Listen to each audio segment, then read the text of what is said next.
All right. Good morning, all, and thank you for joining another Channels Beams Google Plus Hangout. And today we're going to be looking at developments in the Chibok girls before the Boko Haram reached a ceasefire agreement with the federal government. Before we start, we have Kulu Kenneth. Kadri is calling from Abuja, Nigeria's capital city. Olumuyiwa Mao is in Dunedin in New Zealand.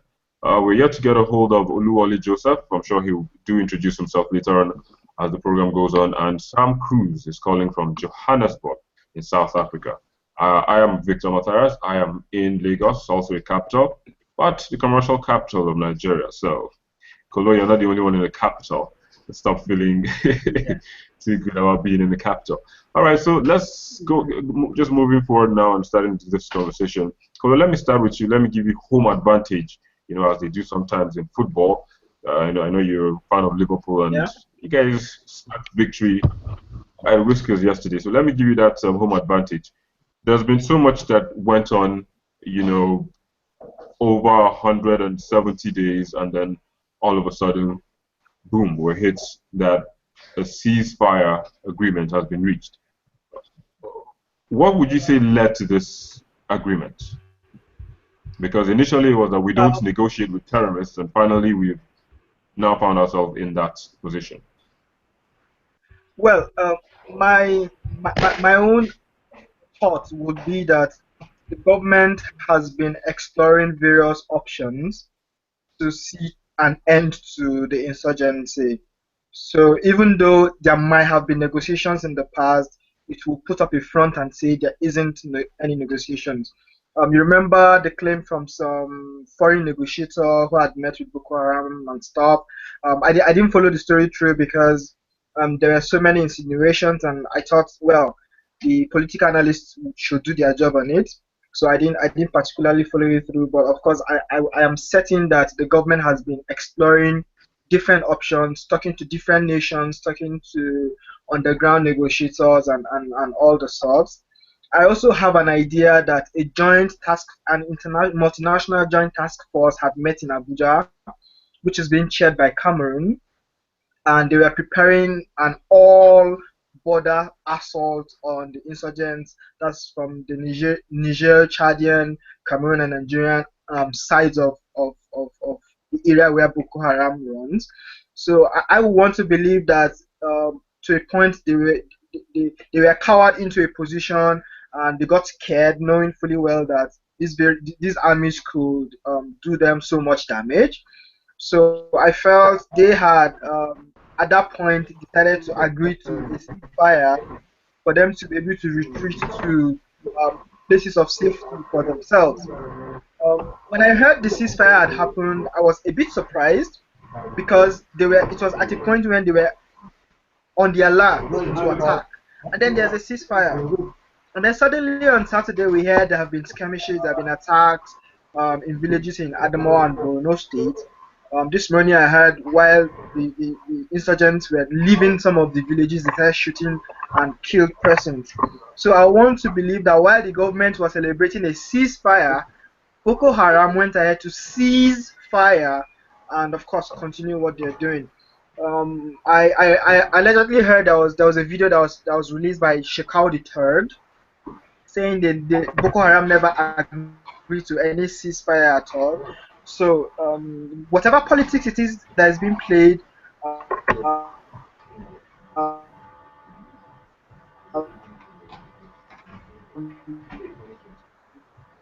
whatever it is that is being bandied around, well. All right, Uncle, you broke almost at the tail end of your submission, but we'll get that again later. Let's now move forward. I'm coming to you, Olumuyiwa, but just before I do that, let me come to Oluwole. Oluwole, if you can hear me, good morning and thank you for joining the Hangout. Oluwole Joseph. All right, I think he's not really here, so let's come to you, Olumuyiwa. Yeah.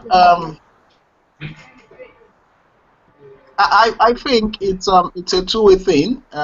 It's on the one hand, it looks like a good news.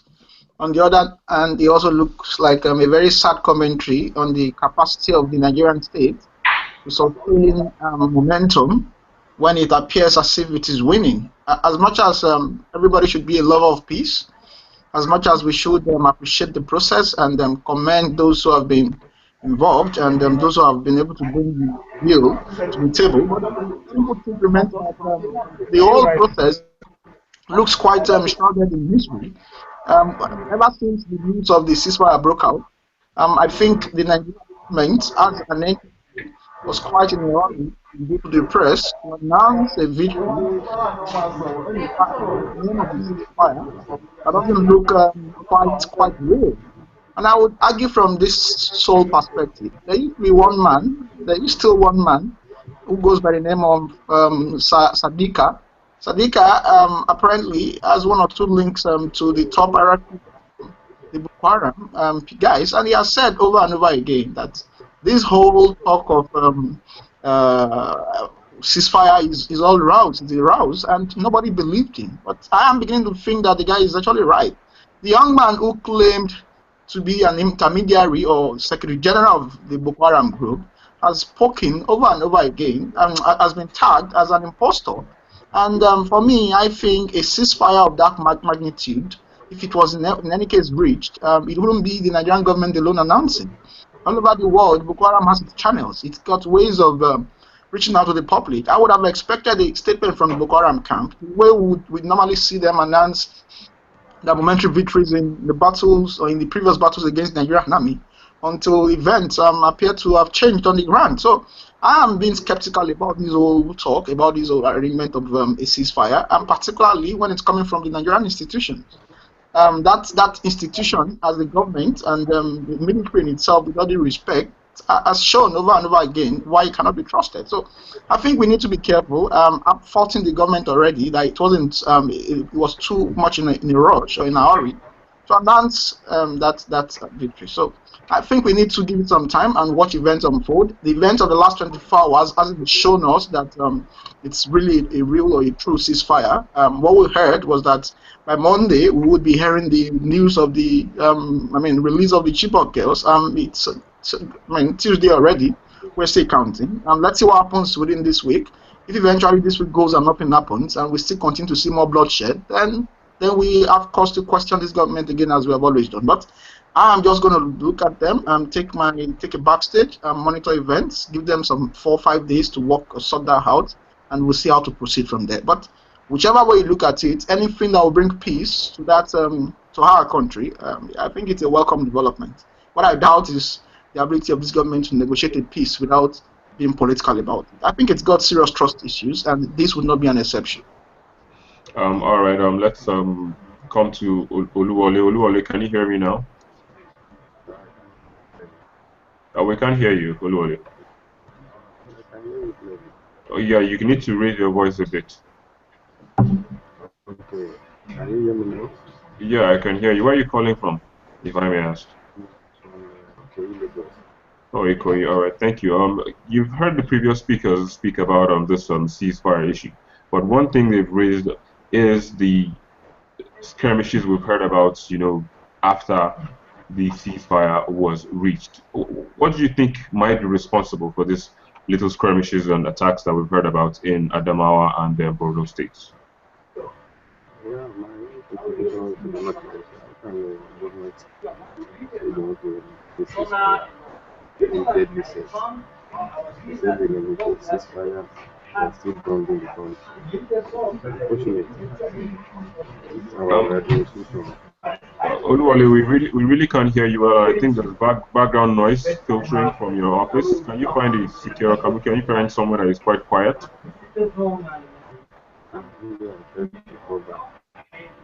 Okay.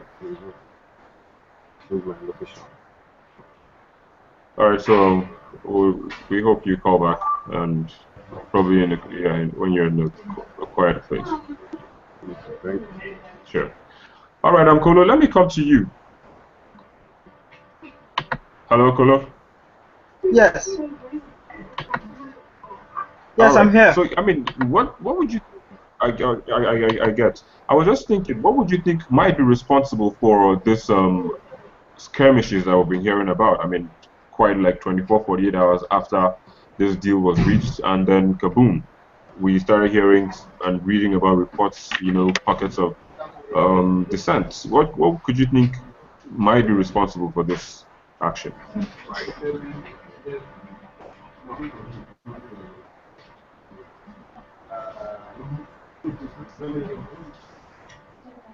Apparently, there must have been some negotiation that was going on. Perhaps an agreement was not determined in the end. Can you hear me still? I can hear you. Go ahead. Hello. I can hear you. Go ahead. Okay, great.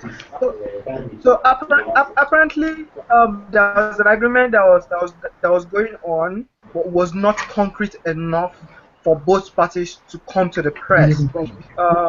You realize that there's a history of the Nigerian government coming to public with declarations and Boko Haram coming up later to refute them. And then, of course, immediately after they refute them, they go ahead to attack to show that they are still in operations. And this is what has happened again. The government coming all out to say we now have a ceasefire, but there's nobody from Boko Haram that is saying yes, we have agreed to a ceasefire. This is what we are going to be doing. We are going to be retreating from the towns we've captured. We are dropping arms and agreeing to an amnesty program. There's nothing. They are not saying anything. And then boom, while people let off their guards. I mean, these are villagers that are celebrating that finally they are no longer going to be sleeping with one eye open. And then capiche, we have a number of casualties again. So this is something that has a track record. The government comes out to announce something. The Boko Haram guys refute or they completely not say anything about it, but they continue to attack and pillage. So the government, I feel, needs to come up with another strategy.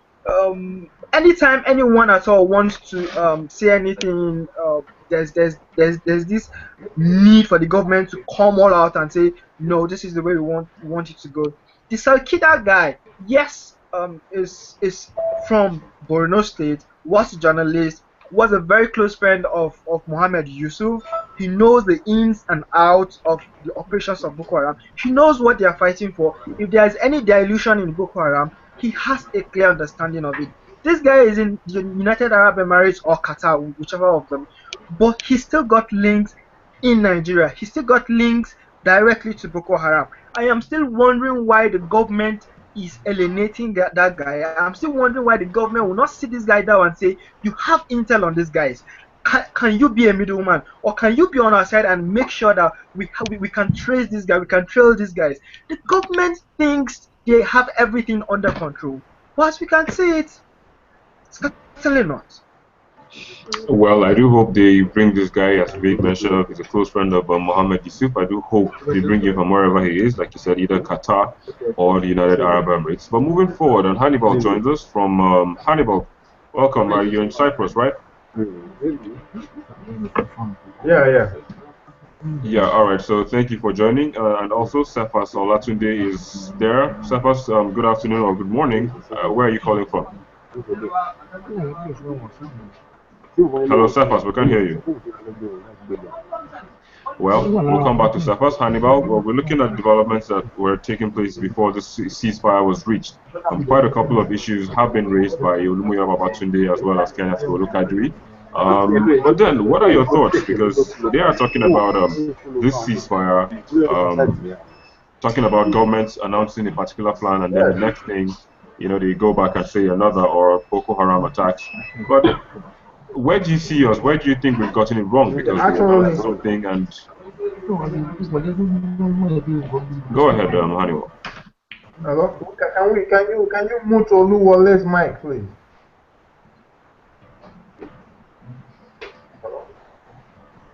Hello? Yeah, go ahead. I just did. Yeah. Actually, I think at first, when we got the news that the government has reached a truce with the Boko Haram guys, we were, kind of happy about that and hoping that they were going to release the Chibok girls. But just after 24 hours of the ceasefire, we had another news that the Boko Haram have struck. Anyway, it's a known fact that rebels are always breaking through. But we are still hoping. We are still hoping that today and tomorrow we get positive news. Again, because it is very early for us to criticize the position of the government for coming out so early to tell us that they have reached an agreement with the Boko Haram. Because you know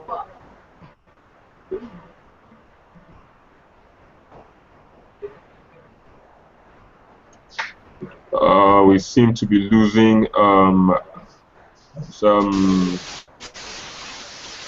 We seem to be losing. there's going to be positive development from this because they are actually definitely they are talking to somebody.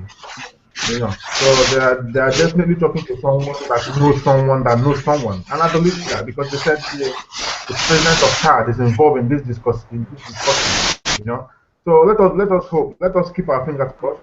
But it is pertinent to establish that rebels, terrorists, they always break through. If you look the issue of Israel and Gaza, anytime they have a ceasefire, fragile ceasefire, the rebels always break the truce until concrete discussion is reached. And at the end of the day, so they said today they are going to continue discussion. Let's hope that let's just hope that something positive come out of it. I strongly believe that something is going to happen. That they're going to reach an agreement. Peace will reign once again. I strongly believe that. I believe that. Well, I'm sure a lot of people on this hangout also have that belief that something good will happen. But in continuing now, let me just get Cephas, if you can hear me now, can you please indicate that? Hello, Cephas. Well, we can't hear you, Cephas. So moving forward, Benjamin Abagoriola, thank you for joining and good morning. Well, in Nigeria it's morning. I don't know what time it is in your own access of the world. Good evening. All right, very, very well then. So I'll come back to you. Let me hear from Oluwole, who was on the hangout earlier on, but couldn't talk because we couldn't hear him very well. Oluwole, if you can hear us now, have you started your stuff? Oluwole. Well, I guess we still have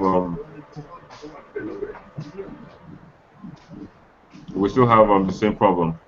Can you hear me, Oluwole?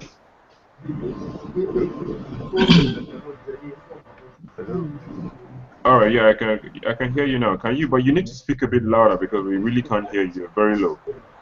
Yeah, this is from agreement by the federal government with the Haram state. Can you hear me? Yeah, we can hear you, but you're still low.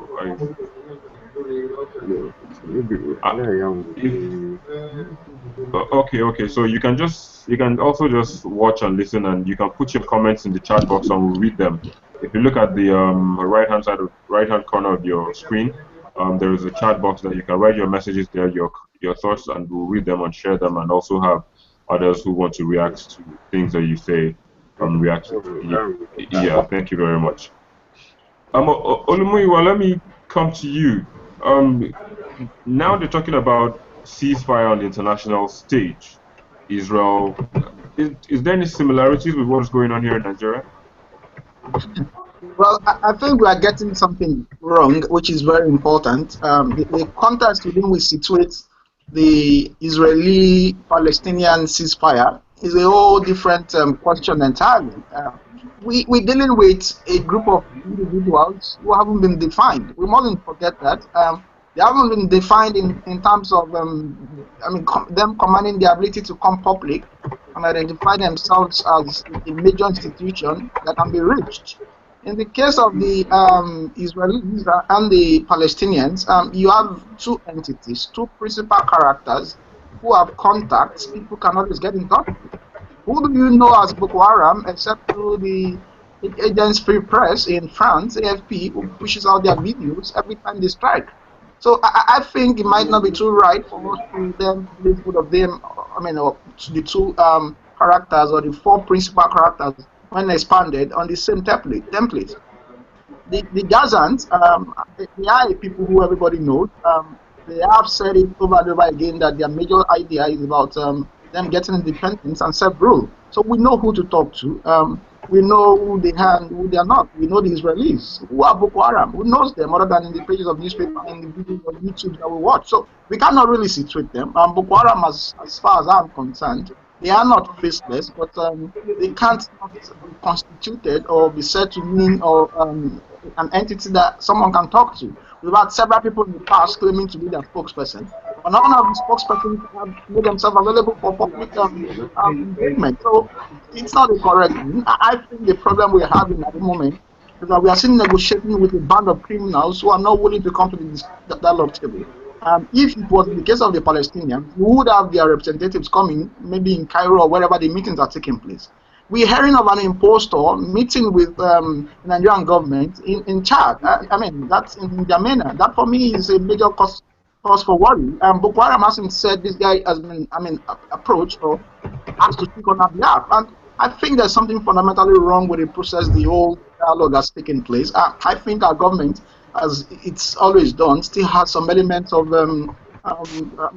discreet involving this whole analysis. So I would want you to believe that we didn't get that negotiation right. I would want you to believe that some questions still need to be answered, and not until those questions are answered, we might not be able to understand what this dialogue is all about and what the terms of agreement have. So whatever it comes up or comes down to, nobody's going to accept responsibilities because the whole thing was shrouded in misery from the World Health issue.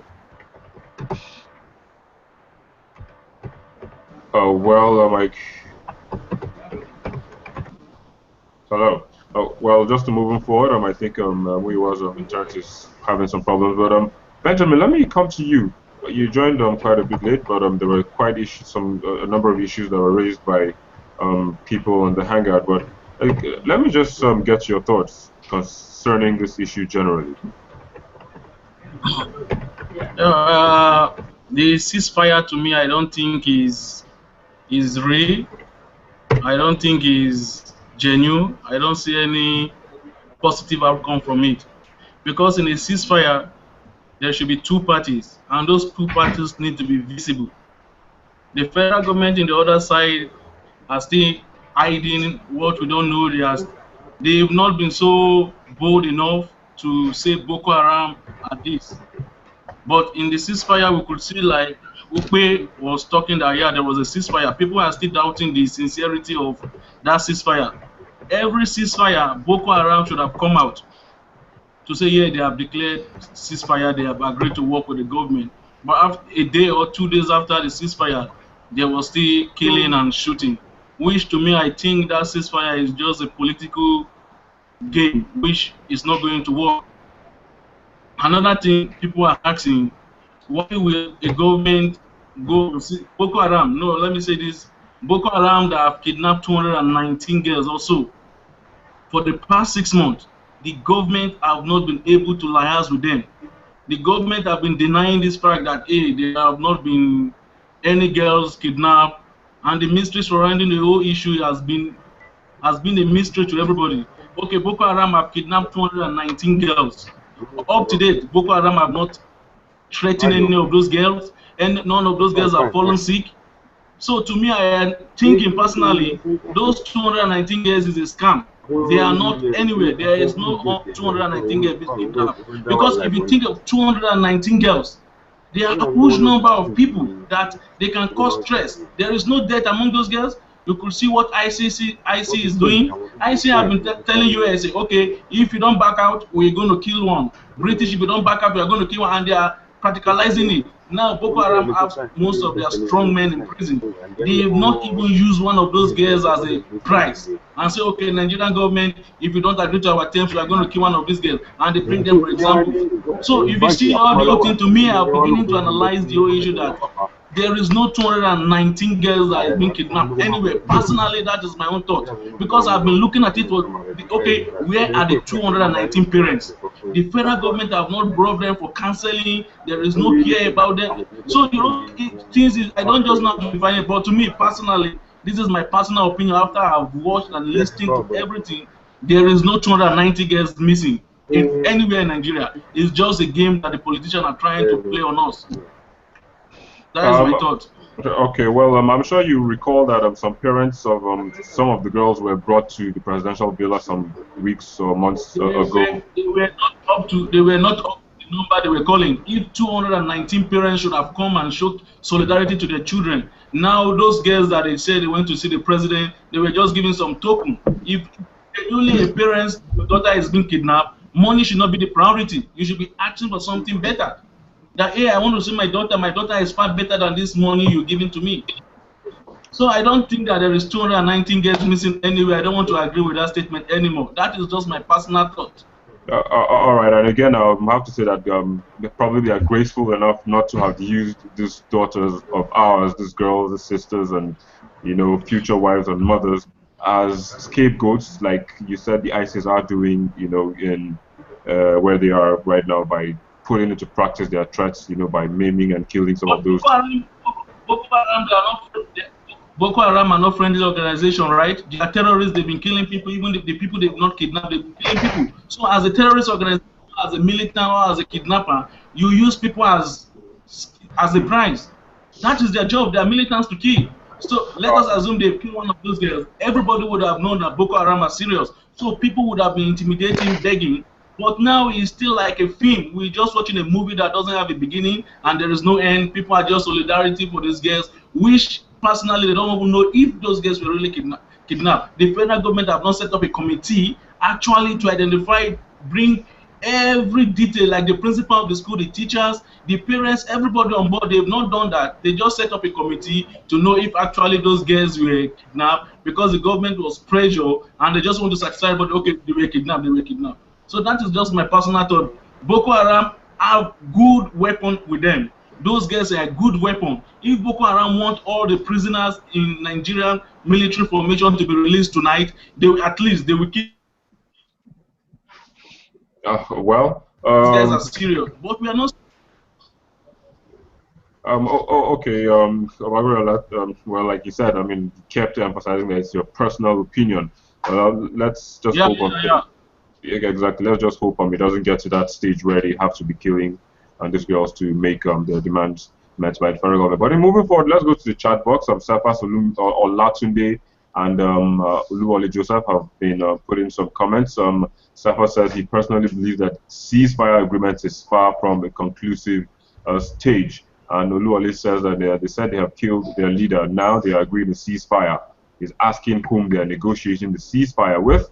And Cephas also adds that this government has not been handling the issues of insurgents maturely, and it's doing more damage to the government's already compromised integrity. He says, as most prominent Nigerians said, that the truth is a mirage and unilateral, since no comment was given by Boko Haram group.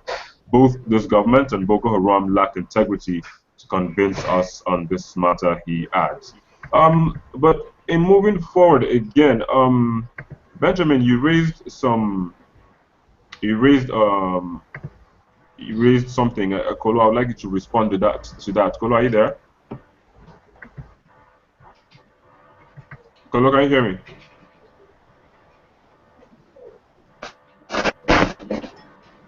Yes. Oh, okay. So Benjamin was saying that this thing it's political. Do you agree? I can hear you. Oh yeah, okay. Benjamin Obagarela is saying that the kidnap of these girls is political. Do you agree?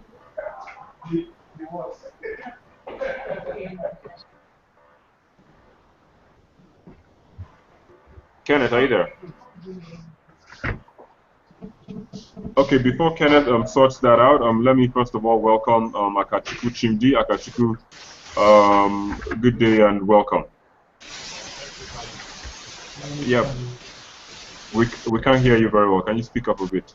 It's my pleasure having you. Oh, okay, of course. So there's quite a lot of issues that have been raised. I was trying to get. I didn't get your question. Oh, okay. Kolo is back. Kolo, I was trying to say. Benjamin was saying that the kidnap of these girls is in a way political. It was done for political reasons. Do you agree with that?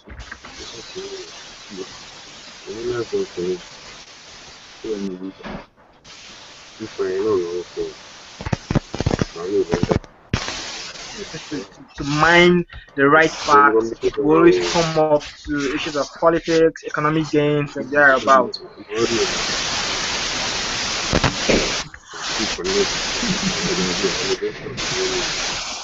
Well, I think we've lost Kolo there. So let me come to you, Akachuku. Just in still maintaining that question, whether if you agree about this kidnap of these girls being political. Yeah, I totally agree to the fact that enough of the girls. Akachuku, we can't really hear you. There's a lot of noise. There's Hello, in can your you hear audio. me now? Yeah, we Can can you hear hear you me now. now? Yeah, go I ahead. say Please, if you can go back a bit. I totally agree that the kidnap of those girls, yeah. Akachuku, that noise is back. Hello? Yeah, I can hear you, but there's a background noise that is really.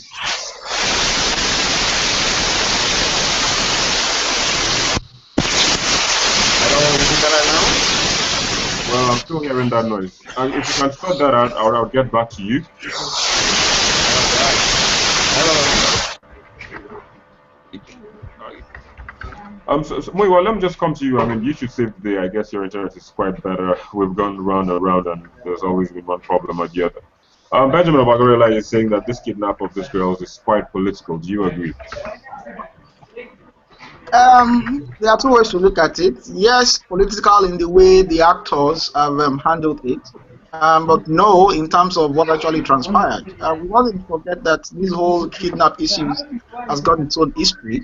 This is not the first time Boko Haram is going to be kidnapping people. It does almost on a daily basis. I think it has stopped a little, bit, or it had gone down a little bit since the momentum changed on the war front. So I would agree that it's political is handled in the way the release and the campaigns from both quarters have been executed, but not political in terms of the actuality of events. And it's so easy and so simple to decipher. Both parties, both the federal government and those who are perhaps benefiting from these other, campaigns in terms of the abduction, are playing to the gallery, particularly the federal government of Nigeria, which appears to be interested in solving or perhaps getting control of the Boko Haram situation some few weeks or few days, or perhaps, if you like, few months to the general elections. So I find that quite disturbing. I've had cause to ask severally. In contemporary conventional warfare, you do not negotiate with the party when you have the upper hand. That in itself is a wrong tactic.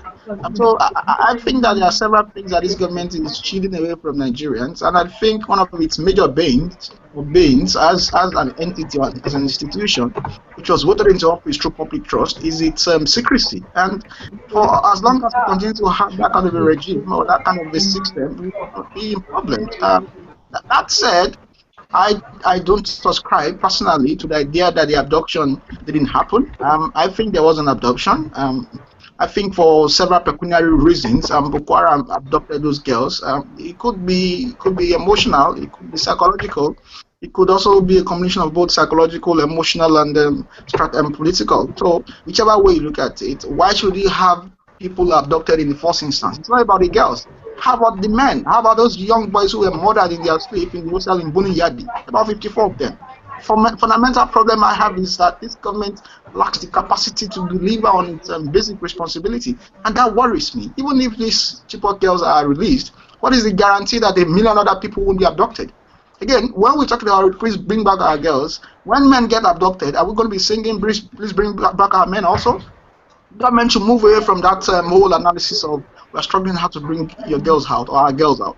What is this government doing to provide security for Nigerians? One, does this government have the capacity to protect Nigerians? Two, if it doesn't have the capacity, why must the government still want to come back for a second term? Three, and number four, what principal measures are being taken to ensure that this madness stops? This Boko Haram people you're talking about is just a cabal of less than 50,000 people.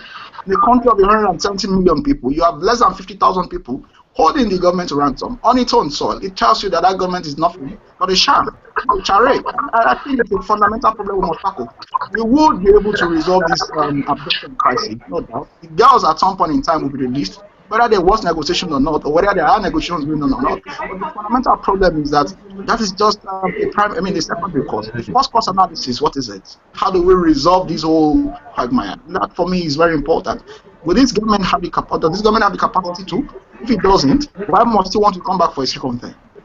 Well, that's a discussion, I believe, for another day. The issue of him coming back for a second term, and he hasn't even declared yet. So, well, we believe that's in the balance. But just before we continue, Tony and Nima Shaun, if you can hear me.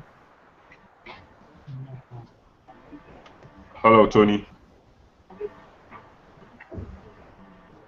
Tony, can you hear me?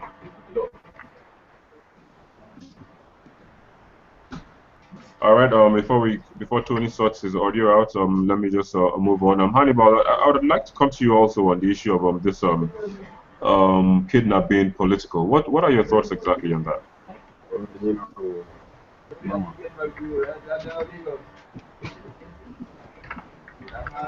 Hannibal. Yeah. Hello? Yeah, I can hear you. What are your thoughts? I mean, yes. Yeah. I can't hear you. Okay, I was saying that people are alleging that it's quite political. What are your thoughts in wrapping up now? We're about to close.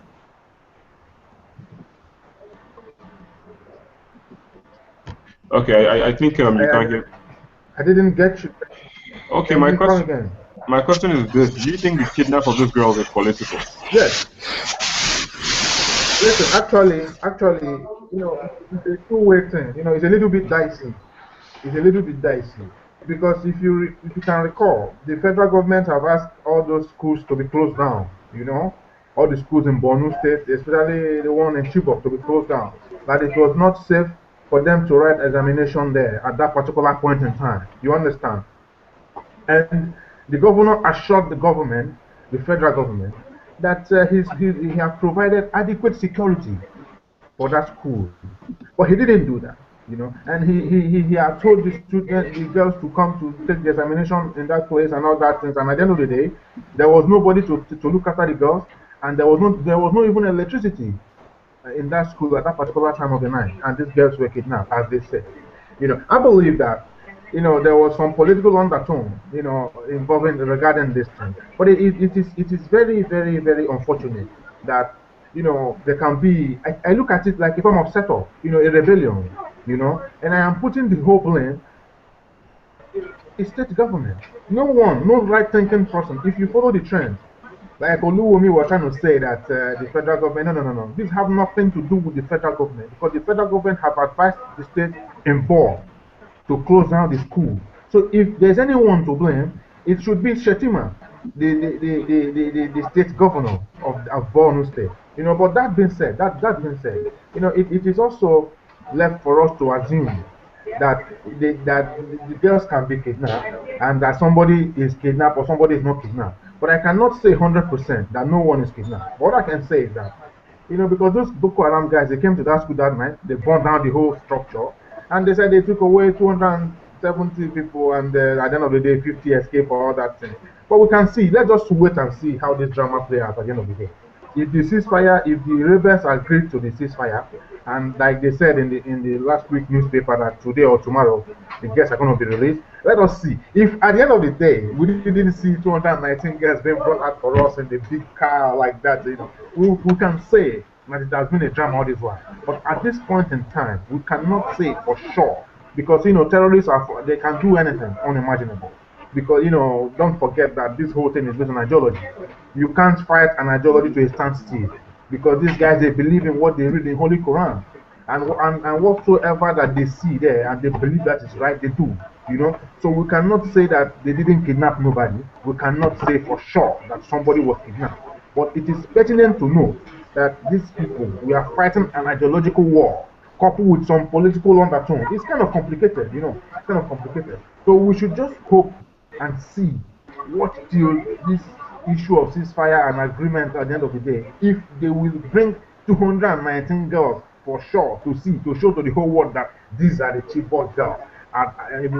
So until that time, we cannot say for sure that it's political or it's not political. Let's just wait. That's my point. All right. Thank you, Hannibal. Just in closing now, let me read some of the comments he put in the chat box. He said one cannot affirm 100% that all this issue of kidnap is political, because so much had been said and done I think we should all watch and wait and then see the outcome of this whole drama. You add that the recent gains by our gallant soldiers in dealing heavy blows on the insurgents is also a major contributor to their willingness to negotiate. I think we should give the government the evidence or of doubt. Oluwole wants to contribute, but unfortunately, where he is, isn't allowing him to do so. But he's surely enjoying the contribution. And then Obagoriola is saying that on Hannibal, look what is happening in Mexico after those students were killed. The federal government took over the whole issue, and there have been massive revelations. So why are we thinking that federal government can't take over in fighting Boko Haram? President declares state of emergency, and it only applies in local government. Well, I'm not sure about where it applies and where it doesn't apply, but I think it applies in almost everywhere in those cities. But Akachuku has also been coming on and off. Akachuku, I hope your audio is now good enough to let you make your contribution. Let's try one more time. If it doesn't, then we have to hope that it does next time you come on the Hangout. Hello?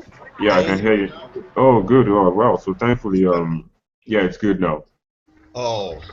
All right. So you will be the last contributor if you can make your submission quite brief but concise. All right.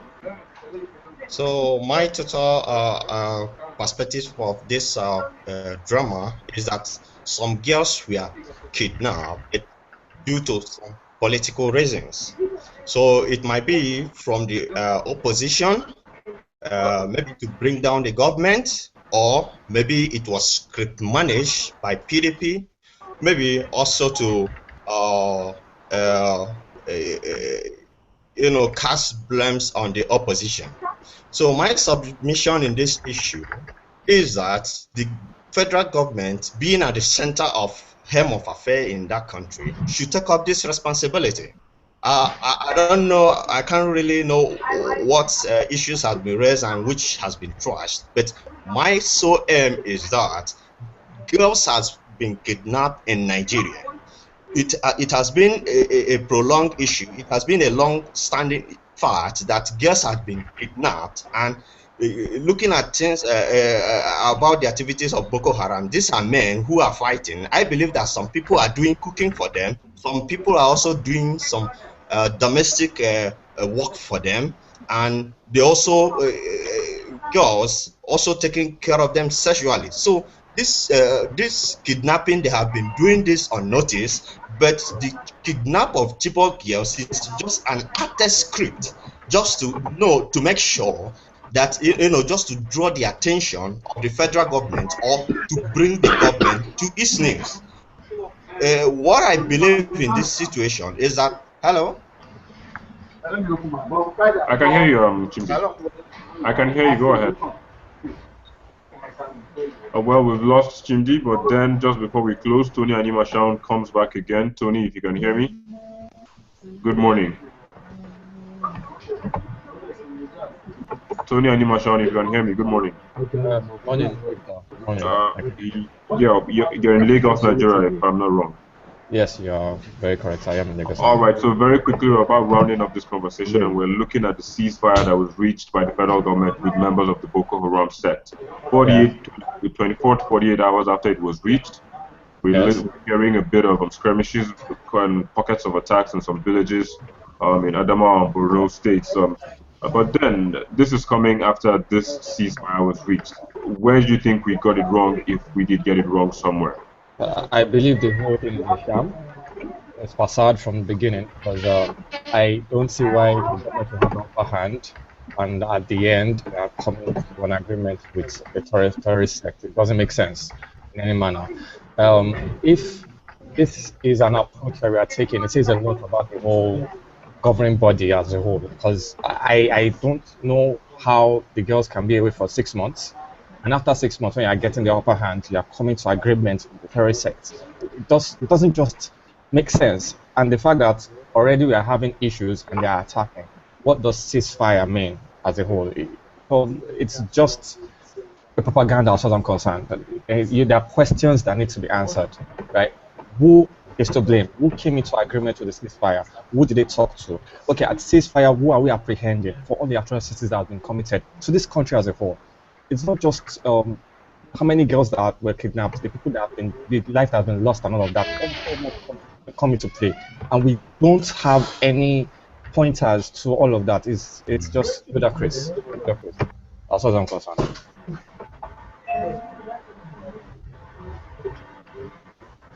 Hello. All right. Yeah, that would be all. But then I would like to disagree with you on you saying the conversation or the negotiation with the terrorist sect, because they had said they would go any length to make sure they bring these girls back. Don't you think it is in a way justifiable if it is going to bring back the girls?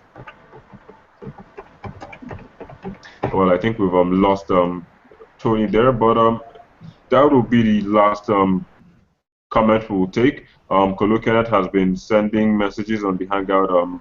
I will just read a few for us before we close. He says that issues like this with very little facts to divulge will certainly be shrouded in various conspiracy theories. There have been mentions of the ruling party being behind the kidnap simply for gains in the 2015 elections.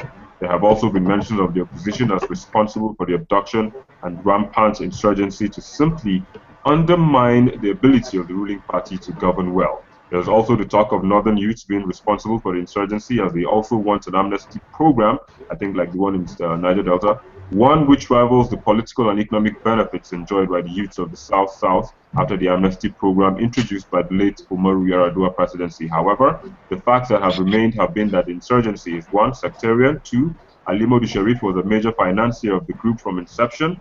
Not sure, he says in bracket, if he still has links with them. The terror group have splinter cells across the country which provide them with breach intel. 4, there is a small and covert team of Boko Haram in the army which continues to feed them with vital intel. And 5, most recently, there seems to be serious financier from the insurgents, evidenced by the collection of ordnance. Perhaps soon they will start flying their own jets and strafing army formation. Who knows, he says. Well, that's all we can take. Again, I would say that. Guys, thank you all very much for joining this hangout. Cephas, we couldn't get where you're calling from. Hannibal, you're calling from Nicosia in Cyprus. Benjamin Abaruela, you are in Malaysia. Olumuyiwa, you are in Dunedin in New Zealand. And Tony Anima Shaun just returned. He is in Lagos, Nigeria. Tony, I was trying to get back to you earlier, but you lost connection. So let me just take that before you. Okay, Cephas is also saying he's in Lagos. I was trying to say if the negotiations will bring back these girls, don't you think it's justifiable? Because you said it's not. I guess it's high time we actually have the girls back. But the thing is, what damage has been done? What is going to be planned for the girls when they are back? What rehabilitation is going to be set for the girls when they are back? If this is in line, then maybe yes. But we can't just have them back and take them home. You can't imagine the horrors they've been through for the past 6 months with this sect of human beings. And I believe if this ceasefire is just for the girls, then it's worth it. But it shouldn't be after the girls are back, then the people the sect that is actually causing all these atrocities are back in power, and with guns and all the arms that they have, they are attacking the whole country as one. And I believe first of all, we should get the girls back. That is primary. It's been so long. They've been away for way too long. All right, thank you, Tony. And I can see Kolo is back. Kolo, if you can hear me, I just read all the messages you sent. But then we have to close this conversation now. And thank you also, guys, all over for joining. We have one last comment from Kenneth. Regards whether the girls were abducted or not is true. Issues like this will be trivialized. We have to call it quits now. So much is coming in, but no time to take all that, guys. Thank you very much for joining. It's been a pleasure speaking to all of you, and I do hope that this ceasefire will bring about a positive result very, very soon.